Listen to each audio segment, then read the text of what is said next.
الشيطان الرجيم بسم الله الرحمن الرحيم ومنهم من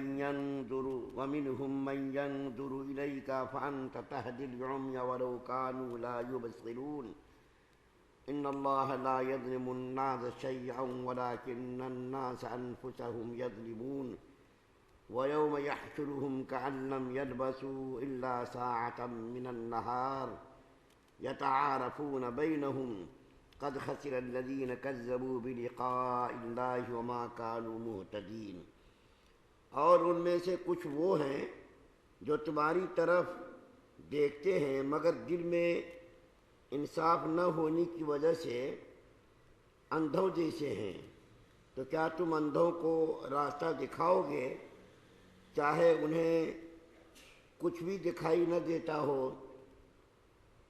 حقیقت یہ ہے کہ اللہ تعالیٰ لوگوں پر ذرا بھی ظلم نہیں کرتا، لیکن انسان ہیں جو خود اپنی جانوں پر ظلم کرتے ہیں۔ اور جس دن اللہ تعالیٰ ان کو میدان محشر میں اکٹھا کرے گا تو انہیں ایسا معلوم ہوگا جیسے وہ دنیا میں یا قبر میں دن کی ایک گھڑی سے زیادہ نہیں ٹھہرے، اسی لیے وہ آپس میں ایک دوسرے کو پہچانتے ہوں گے۔ حقیقت یہ ہے کہ یہ ان لوگوں کے لیے بڑے گھاٹے کا سودا ہے جنہوں نے اللہ تعالیٰ سے آخرت میں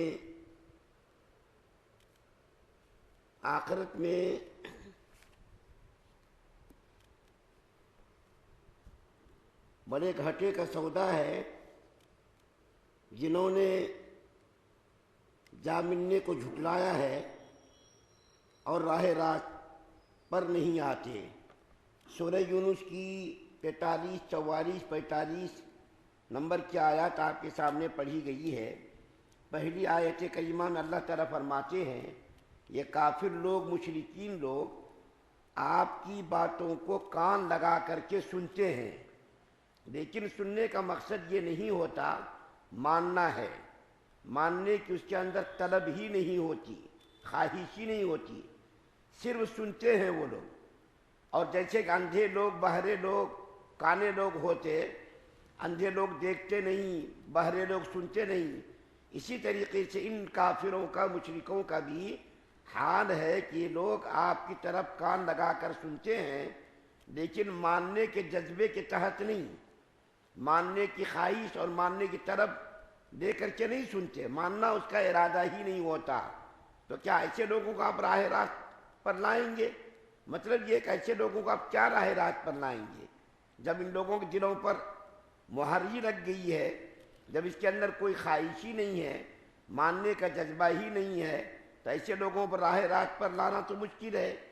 اس کے بعد جب دوسری آیت کریمہ پڑھی گئی کہ اللہ تعالیٰ انسانوں پر ظلم نہیں کرتا، خود انسان اپنے نفس پر ظلم کرتا ہے، اللہ تعالیٰ کسی پر ظلم نہیں کرتا۔ اگر اللہ تعالیٰ ظالم ہوتا نعوذ باللہ ثم نعوذ باللہ تو اللہ تعالیٰ 1,24,000 پیغمبروں کو کیوں بھیجتا؟ ہر زمانے میں ہدایت کے لیے اپنے محبوب اور مقصود بندوں کو دنیا میں کیوں بھیجتا؟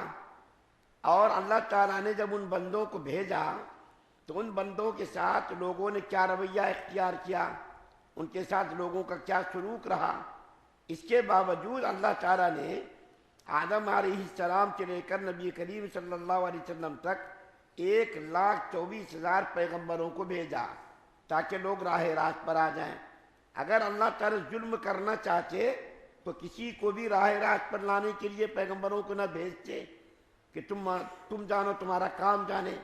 لیکن اللہ تعالیٰ کتنا مہربان ہے کہ اللہ تعالیٰ آدمی اللہ کے خلاف کام کرتا ہے، اللہ کے قانون کو توڑتا ہے، زمین پر اللہ کی نافرمانی کرتا ہے، اللہ کے حکموں کے خلاف زندگی گزارتا ہے، اس کے باوجود دیکھیے اللہ تعالیٰ مخالفوں کو بھی کھانا دیتا ہے، پانی دیتا ہے، کپڑا دیتا ہے، سانس لینے کے لیے ہوائیں دیتا ہے، رہنے کے لیے مکان دیتا ہے، زندگی گزارنے کے لیے سامان دیتا ہے، ساری چیزوں کا انتظام اللہ تعالیٰ کرتا ہے، لیکن اس کے باوجود انسان اپنے نفس پر ظلم کرتا ہے کہ اللہ تعالیٰ کے پیغمبروں کی بات کو صرف جھٹلایا، اللہ تعالیٰ کے پیغمبروں کی باتوں کو انہوں نے جھٹلا کر کے ان کو تکلیفیں دی، ایذائیں دیں، پریشانیاں دیں، اور ان کو جو ہے اذیتیں دیں۔ تو اللہ تعالیٰ ظلم کیسا کرتا ہے؟ نعوذ باللہ، ظلم تو ہم خود اپنے نفس کر رہے ہیں کہ اللہ تعالیٰ نے اتنی ساری نعمتیں اور اتنے سارے انعامات سے نوازا، اس کے باوجود ہم اللہ کے قانون کے خلاف زندگی گزار رہے ہیں، حق کو حق جانتے ہوئے، باطل کو باطل جانتے ہوئے، دونوں کے درمیان ہم فرق کرنے کے لیے تیار نہیں، زندگی کو راہ راست پر لانے کے لیے تیار نہیں۔ تو انسان تو خود ظالم ہے۔ اللہ تعالیٰ نے انسانوں کی ہدایت کے لیے، راہ راست پر لانے کے لیے جو کچھ کرنا کر دیا، لیکن انسان خود راہ راست پر آنا نہیں چاہتا۔ انسان کو یہ معلوم ہے کہ جن چیزوں کی ہم پوجا کرتے نعوذ باللہ، ان چیزوں کے اندر سننے کی طاقت نہیں۔ اب دیکھیے جو اس وقت جو موسم چل رہا ہے وہ بت پرستی کا موسم ہے۔ کتنے سارے بت بنا کر کے لوگوں نے اپنے گھروں کے اندر، گھر کے باہر، چوراہوں پر، راستوں پر لگا رکھے ہوئے ہیں۔ وہ تو خود جو ہے اٹھنے بیٹھنے کی طاقت نہیں رکھتے، اس کی حفاظت کے لیے 24 گھنٹے لوگ ہیں، ان کو معلوم ہے یہ کچھ نہیں کر سکتے، سننے کی بھی طاقت نہیں، دیکھنے کی بھی طاقت نہیں، نقصان نفع پہنچانے کی طاقت نہیں، اس کے باوجود بھی وہ اس پر بضد ہیں، نعوذ باللہ وہ کام کر رہے ہیں، اور ان کو معلوم ہے اسلام کا راستہ بالکل صحیح راستہ ہے، اسی راستے پر چل کر کے ہم کامیاب ہو سکتے ہیں، اس راستے کو چھوڑ کر ہم کامیاب نہیں ہو سکتے۔ تو اس کے باوجود وہ کام کر رہے ہیں ضد کے طور پر۔ اس کے بعد جو تیسری آیت کریمہ پڑھی گئی، اس آیت کریمہ کے اندر اللہ تعالیٰ نے قیامت کے ہولناک دن کا تذکرہ کیا ہے کہ جب انسان قیامت کے دن میدان محشر میں جمع ہوں گے تو میدان محشر میں سب ایک دوسرے کو جانتے ہوں گے، ایسا نہیں ہے کہ ایک دوسرے کو نہیں جانتے ہوں گے، سب لوگ ایک دوسرے کو جانتے ہوں گے۔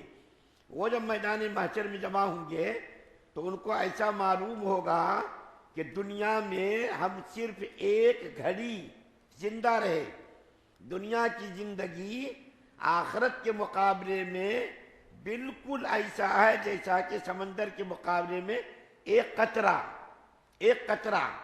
علماء مثال دے کر کے کہتے ہیں کہ سمندر کے مقابلے میں جو حیثیت ایک قطرے کی ہے اس سے بھی کم دنیا کی زندگی ہے، اور آخرت کی زندگی لامحدود، اس کی کوئی حد نہیں، اس کا کوئی حساب نہیں۔ تو دنیا جیسا کہ اس سے پہلے میں نے ایک واقعہ بیان کیا تھا حضرت عزیر علیہ السلام کا، ایک مرتبہ جاتے جاتے ایک بستی کو دیکھا، تو بستی کو دیکھ کر کے انہوں نے کہا، وہ بستی اجڑی ہوئی تھی، ویران بستی تھی، تو اس کو دیکھ کر کے کہا تھا قیامت کے دن اللہ تعالیٰ اس کو کیسا جو ہے آباد کریں گے، تو اللہ تعالیٰ نے اس کے اوپر موت کو طاری کر دیا، 100 سال تک اس کو مارے رکھا۔ 100 سال کے بعد جب وہ زندہ ہوئے تو پوچھا کہ تم کتنی دیر ٹھہرے؟ تو کہا کہ انہوں نے کہ میں آدھا دن یا آدھے دن سے کم ٹھہرا، ایک دن یا ایک دن سے کم یہاں مطلب سویا۔ بتائیے 100 سال کی زندگی کو ایک دن یا ایک دن سے بھی کم وہ کہہ رہے ہیں۔ اسی طریقے سے سورہ مومنون کے اندر ہے قال کم لبثتم فی الارض عدد السنین، اللہ تعالیٰ پوچھیں گے قیامت کے دن تم زمین پر کتنا عرصہ رہے، کتنی مدت رہے، تو وہ کہے گا قالوا لبثنا یوما او بعض یوم، یا اللہ ہم لوگ تو زمین پر ایک دن یا آدھے دن رہے ہم۔ بتائیے لاکھوں سال ہو گئے دنیا کے بنے ہوئے، اور دنیا کی زندگی کو کہہ رہے ہیں ایک دن یا آدھا دن۔ تو اللہ تعالیٰ جب قیامت کے دن لوگوں کو جمع کریں گے تو جمع کرنے کے بعد وہاں آپس میں ایک دوسرے کو دیکھیں گے، یہ میرا باپ ہے، یہ میرا بھائی ہے، یہ میرا رشتہ دار ہے، یہ میرا دوست ہے، سب کو پہچانیں گے، اور دنیا کی زندگی کو کہیں گے بس ہم بالکل تھوڑا عرصہ رہے، ایک دن رہے یا نہیں رہے، یا آدھا دن رہے یا نہیں رہے۔ ایک حدیث مجھ کو یاد آئی کہ قیامت کے دن اللہ تعالیٰ ایک ایسے انسان کو بنائیں گے جو دنیا کی زندگی میں ہر قسم کے عیش و آرام میں رہا ہوگا.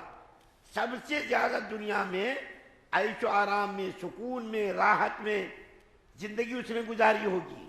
اس کو اللہ تعالیٰ بنائیں گے اور بنا کر کے ان کو صرف جہنم کے قریب 100 سال کے فاصلے پر ان کو کھڑا کریں گے. جہنم کی تکلیف کو 100 سال کا فاصلہ، جہنم کی تکلیف کو دیکھ کر وہ دنیا کے سارے عیش و آرام کو بھول جائے گا. اللہ تعالیٰ ان سے پوچھے گا دنیا کے اندر تم کیسے رہے، زندگی تمہاری کیسی گزری؟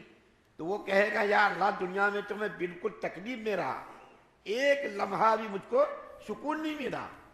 دیکھیے جہنم کے 100 سال کے فاصلے پر اس کو جہنم کی تکلیف جو ہے دنیا کے سارے عیش و آرام کو بھلا دے گی، اور وہ کہے گا یا اللہ میں تو دنیا میں بالکل ہی تکلیف میں رہا، کبھی مجھ کو سکون نہیں ملا، کبھی مجھ کو اچھا کھانا نہیں ملا، کبھی میں زندگی میں سکون سے سویا نہیں. اور ایک آدمی کو اللہ بلائیں گے، وہ دنیا میں مومن بندہ ہوگا لیکن دنیا میں اس نے بڑی تکلیف کی زندگی گزاری ہوگی. کبھی اچھا کھانا نہیں ملا ہوگا، رہنے کا مکان نہیں ملا ہوگا، بڑی پریشانی میں اس نے زندگی گزاری ہوگی. اس کو بنائیں گے اللہ تعالیٰ اور اس کو جنت کا معمولی ایک نظارہ کرائیں گے، معمولی ایک مشاہدہ کرائیں گے.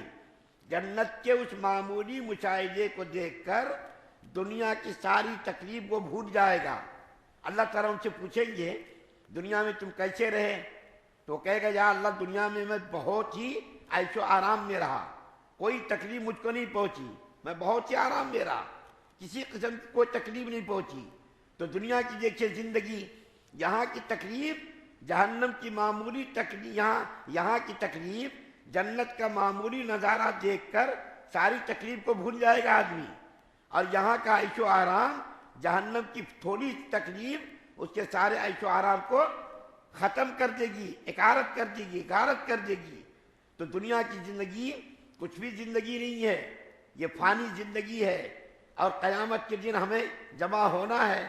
لیکن جمع ہونے سے پہلے اللہ تعالیٰ نے انسانوں کو موقع دیا ہے، مہلت دی ہے.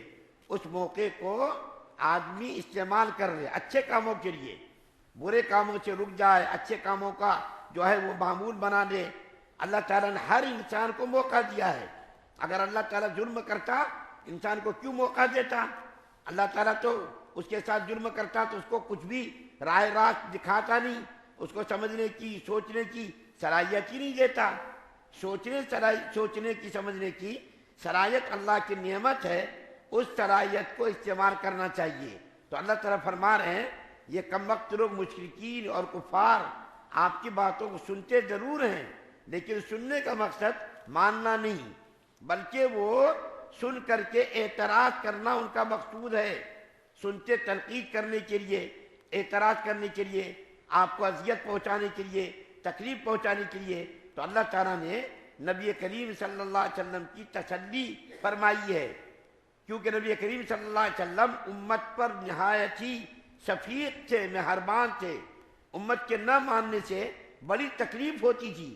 میں اتنی محنت کر رہا ہوں، ان کے لیے رات دن برابر کر رہا ہوں، یہ لوگ مانتے کیوں نہیں ہیں؟ تو اللہ تعالیٰ نے نبی کریم صلی اللہ علیہ وسلم کو تسلی دی کہ یہ لوگ نہیں مانتے، یہ آنکھوں سے اندھے ہیں، کانوں سے بہرے ہیں، یہ ماننا ہی نہیں چاہتے، حق بات کو دیکھنا ہی نہیں چاہتے، حق بات کو سننا ہی نہیں چاہتے. تو یہ نہیں مانتے تو آپ کو تکلیف میں مبتلا ہونے کی ضرورت نہیں. آپ کا کام تھا پہنچانا، آپ نے پہنچا دیا. ماننا نہ ماننا ان کا کام ہے، ان کی ذمہ داری ہے. مانے تو ٹھیک ہے، نہ مانے تو قیامت کے دن آپ سے اس کے بارے میں کوئی سوال نہیں کیا جائے گا کہ محمد صلی اللہ علیہ وسلم فلاں نے کیوں نہیں مانا، فلاں نے جو ہے ایمان کیوں قبول نہیں کیا. ان کے بارے میں آپ سے سوال نہیں کیا جائے گا. اس لیے آپ اس کا ذکر ہی چھوڑ دیجئے اور آپ اس کے بارے میں سوچنا، فکر کرنا چھوڑ دیجئے. اپنے آپ کو بھلانا اور غم میں مبتلا رکھنا، جان کو ہلاکت میں ڈالنا، یہ سب چھوڑ دیجئے. آپ کو اتنی سوچ کی ضرورت نہیں ہے. اللہ سے دعا ہے اللہ ہم سب کو سننے زیادہ عمل کی توفیق عطا فرمائے. سبحان اللہ بحمدہ، سبحانک اللہم وبحمدک.